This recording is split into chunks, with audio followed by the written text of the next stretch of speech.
มะนาวดินี่เจอเจอมาบ้านมือผม เบิ่งเอาเจ้าเบิ่งแต่เบิ่งตอนมึงเฮ็ด คือเรามาอิ่มหรอสมบักกาดดีจับดูเร็วจับดูเลยจับจีกดู จักฮักจักหยัง อุ้ย เสียบตำวาด สุไม่เอาเกลือสิลูกส้มหมดอ่ะเกลือกับน้ำตาล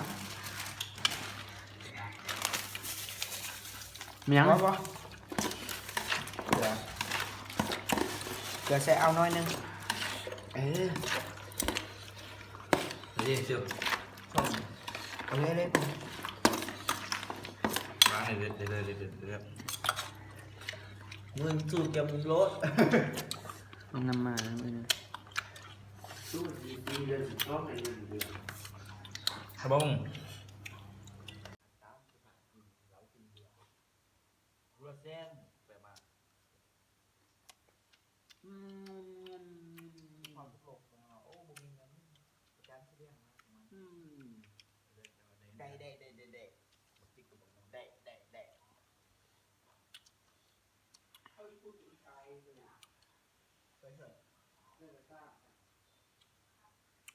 รัวเส้นเหรอ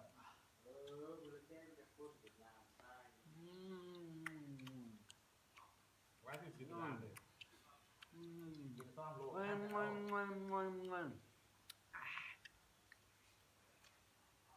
เอาเงินซื้ออาหารเอา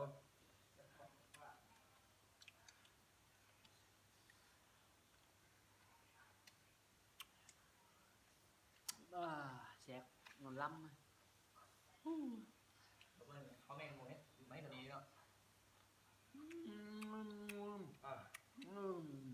ต้องไปดูช่องยูทูบอ้าววัดแซ่บ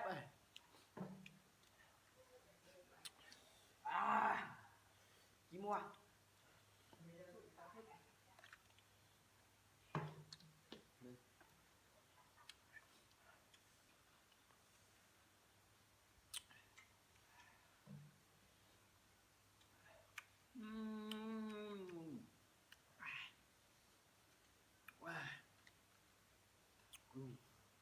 แซ่บ